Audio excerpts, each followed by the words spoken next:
ഇന്ന് ഏറ്റവും എളുപ്പത്തിൽ ഉണ്ടാക്കാൻ പറ്റിയൊരു പലഹാരം കാണിച്ചു തരാം കേട്ടോ.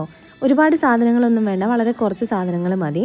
അപ്പോൾ ആദ്യം ഒരു മിക്സിയുടെ ജാറിലോട്ട് 1 കപ്പ് മൈദയും 1/2 കപ്പ് റവയും 1/2 കപ്പിൽ താഴെ പഞ്ചസാരയും 2 ഏലക്കായുടെ കുരുവും കൂടി ഇട്ടിട്ട് നമുക്ക് നല്ലപോലെ ഇഡ്ഡലി മാവിൻ്റെ പരുവത്തിൽ അരച്ച് പാത്രത്തിലോട്ട് മാറ്റിയിട്ട് കുറച്ച് ഉപ്പും കുറച്ച് ബേക്കിംഗ് സോഡയും ഇട്ട് പിന്നെ ഒരു അലങ്കാരത്തിന് വേണ്ടി വേണമെങ്കിൽ കുറച്ച് എള്ളും കൂടെ ചേർക്കാം.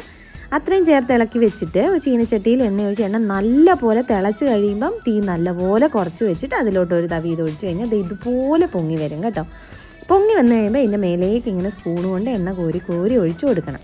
അടിവശത്തെ കളറൊന്ന് മാറുമ്പോൾ നമുക്കിതൊന്ന് മറിച്ചിട്ട് കൊടുത്ത് ആ മറ്റേ വശം കൂടെ വേവിച്ചെടുത്തിട്ട് ഇത് പാത്രത്തിലേക്ക് മാറ്റിയാൽ ഉണ്ണിയപ്പത്തിനെ പോലെ ടേസ്റ്റുള്ള റവ അപ്പം.